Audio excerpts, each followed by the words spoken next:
隨住咧2025年5月3號澳洲聯邦大選嘅臨近啦，咁維州嘅選民呢就面臨一場關鍵嘅抉擇啦。反對黨領袖Peter Dutton 呢就承諾投資80到100億嘅澳元呢嘅墨爾本機場鐵路，就大概係5至7年內咧就起好噶啦。咁咧就為旅遊業同埋居民咧帶嚟即時嘅方便啦。咁而維州維省工黨政府咧就執着咧於耗資2000至3000億澳元，耗時25至30年嘅郊區內環鐵路 Suburban Rail Loop SRL。佢咧就係標榜咧，佢咧係為改變未來嘅世界工程嚟嘅。咁兩黨嘅政綱聽起嚟咧都係充滿希望嘅。但係作為選民呢，我哋就唔能夠咧淨係聽政客嘅甜言蜜語，而咧必須咧就睇清佢哋嘅行動背後嘅真相，用邏輯分析同埋咧大膽假設去挖掘呢啲承諾是否咧真正為我哋好。因為對政客嚟講，呢個可能係佢延後利益嘅佈局，但係對我哋平民百姓而言呢，維省係我哋嘅身家性命、養老安居嘅家園，我哋咧唔能夠咧容得下半點嘅閃失啊！咁維省目前嘅債務咧已經高達1400億，每年咧淨係花喺利息嗰度咧就需要支付56至70億嘅澳元，佔維省收入嘅6至7%。呢一筆巨債咧已經係澳洲各省之中嘅最啦，我哋欠債係最多嘅維省。咁喺醫療啊、教育啊同埋基礎服務方面咧，已經係捉襟見肘噶啦。而家咧，如果工黨政府竟然再咁咧，就孭上呢個 SRL 呢頭咧，可能超支3000億澳元嘅巨獸咧，好似咧就我哋忘記咗咧呢啲高利息嘅沉重枷鎖。你唔還本啊，你都還息還到你死啦。咁再睇翻咧聯盟黨嘅機場鐵路咧，成本80至100億，而且咧聯邦嘅層面咧，佢願意咧係分擔一半添啊。咁咧就令到咧維省嘅負擔更加輕啦，而且咧能夠喺好短幾年裏邊咧就完工啦，咁即刻就產生收益啦。咁呢兩者對我哋嚟講好顯而易見啦。一個咧係豪賭25至30年啦嘅賭注啦，一個咧就穩健可行嘅解決方案。選民啊，問下我哋自己啦，我哋有冇能力再承擔一場財政嘅豪賭啦？工黨口口聲聲咧就話 SRL 係為民請命啦，眼光遠大嘅宏圖大計，承諾咧20萬個工作機會同埋20分鐘嘅城市嗰個交通，呢啲說話聽起嚟幾動聽啊！但係咧，我哋睇睇佢哋點樣做成嘅。首段咧就係348億澳元，要到2035年先完工啊，即係10年後。咁整體工程咧可能就會拖到2050年，即係成個整體嘅完工去到2050年。咁總成本咧就話咧，依家係 estimate 咧就900至到1200億咁啦。但係你諗下，歷史話俾我哋聽啊，澳洲基建咧唔係淨係澳洲嘅，全世界都係。澳洲基建超支係常態嚟噶嘛？你睇下 Metro Tunnel 咧，從108億就漲到130億，雪梨嘅輕軌咧就16億，飆升到30億。SRL 嘅90公里隧道比機場鐵路嘅27公里地面線複雜10倍，超支幾乎係必然嘅。咁樣嘅大計真係為我哋好，抑或咧係為政客同埋佢哋嘅盟友鋪路咧？我有一個好大膽嘅假設就係咧我好記得嘅前州長Daniel Andrews 喺2023年咧突然間辭職，唔知乜嘢事話為家庭啦，同埋想即係提早退休啦，過平淡生活啦咁樣。咁咧就不力捧咧就Jacinda Ardern 接任，即係佢嘅副手啦嚇。咁隨後咧，佢竟然就走去成立咗幾間顧問公司，相信咧，即係我就即係大膽假設啫，佢就係準備咧從呢個 SRL 喺呢20-30年嘅巨型工程裏邊分一杯羹啦。為乜嘢呢？佢任內咧係力推 SRL， 但係咧就對成本更低咧、回報更快嘅機場鐵路咧就置之不理。咁而現任嘅州長咧亦都同樣咧係反對聯盟黨嘅機場鐵路啦，理由咧就話 SRL 已經動工啦，但係呢個背後是否隱藏一啲嘅利益計算啦？對顧問公司嚟講，哇，80至到100億嘅短期項目，遠不如成2000-3000億嘅長期肥肉咁吸引啦。Andrew 咧，如果想轉向即係私營領域，咁憑藉佢嘅基建經驗啦，同埋人脈啦 ，SRL 正正咧就係佢嘅延後利益之路，淨係有咗資本可以高飛遠走。但係我哋咧，如果咧維州嘅財政崩潰，我哋真係無處可去嘅。咁 SRL 嘅25至30年建設期，你諗下係何等漫長呢？呢個期間可能發生乜嘢事都會有，嗱，好似早幾年嘅疫情啦，可能會有經濟大蕭條啦，甚至戰爭。啱啱啊，美國公布咗新關稅政策對澳洲經濟打擊就係一個好例子啦。嗱，2020年嗰個即係疫情啦，已經令維州損失咗300億澳元。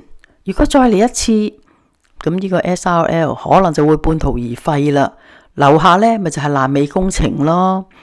如果呢我哋嘅總債務因為超支升到4000至4500億澳元，每年我哋要俾200億以上嘅利息，呢個係已經超過我哋嘅維州收入嘅20% 啊！政府呢只能夠咪加稅咯，削福利咯。咁佢即係我哋作為居民嘅，可以咪走去第二個州啦，昆省啊、西澳啊咁啦。咁而墨爾本咪淪為死城？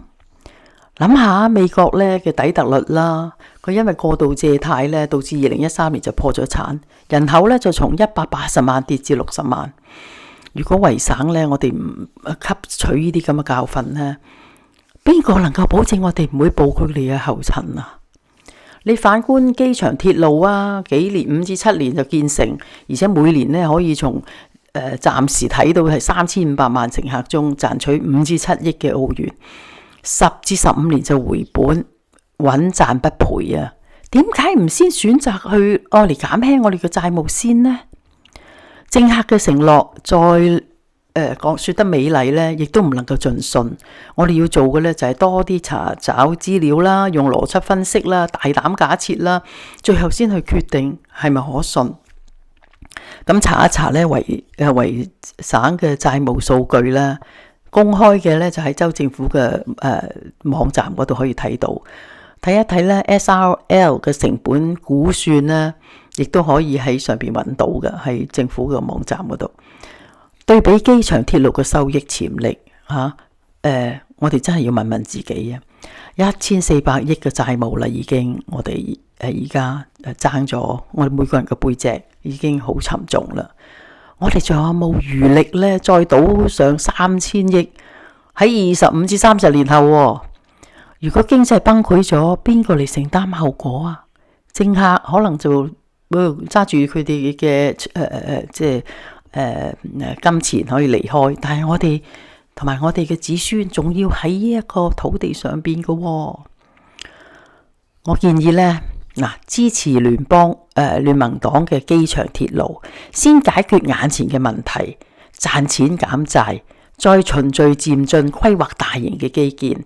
我哋仲有 V Line 仲未飽和，每日7萬個乘客。餘量咧，仲有20至30% 嘅spare capacity。主要你花10億20億咧，去升級而家有嘅火車網絡啦，就能夠咧應對啲市民遷居去郊外啦。咁因為有 work from home 咁而家越嚟越多年青人咧都係選擇咧住去郊區遠離city 屋租昂貴嘅 city 啦。咁所以咁咪可以慢慢咁樣舒緩個交通咯。點解急於推呢個 SRL 呢？中國嘅鬼城啊，教訓在前，冇人使用嘅高鐵同埋空城，浪費咗幾多千億啊！我哋咧絕唔能夠重蹈覆轍啦。維省係我哋嘅養老之鄉啦，身家性命係於此。政客或者可以為自己謀利啦，但係我哋唔能夠等佢哋咧將我哋去一齊咧就去輸去我哋即係嘅未來，就唔好俾佢哋嘅所謂鴻圖大計咧迷惑啦。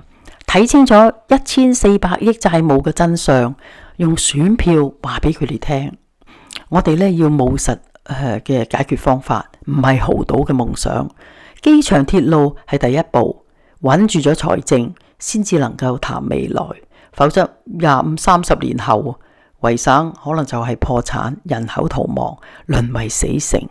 呢個唔係危言聳聽啊，而係邏輯推演嘅警鐘嚟噶。作為選民啦，我哋一定要多查資料、多動腦筋、大膽假設，用我哋嘅智慧去保護維省嘅最後防線。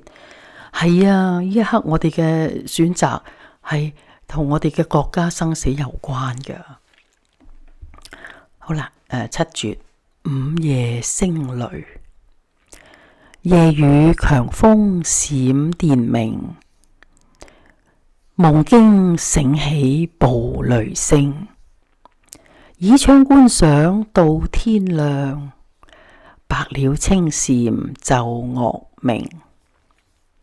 Midnight thunder, night rain and fierce winds light the sky with gleam.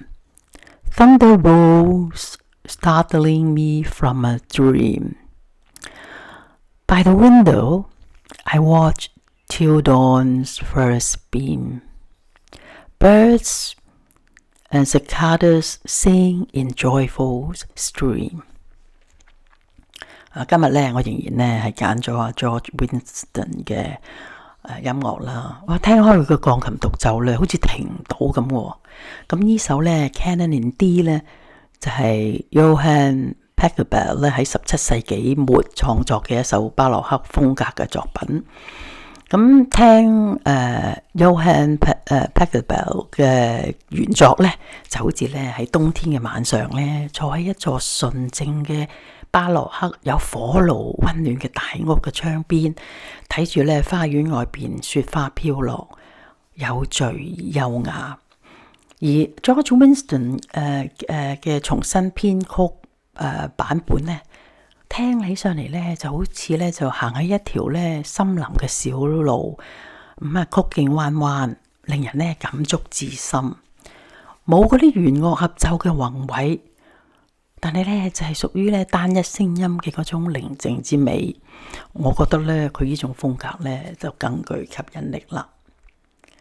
好啦，咁我哋而家就聽一聽George Winston 嘅 Canon in D。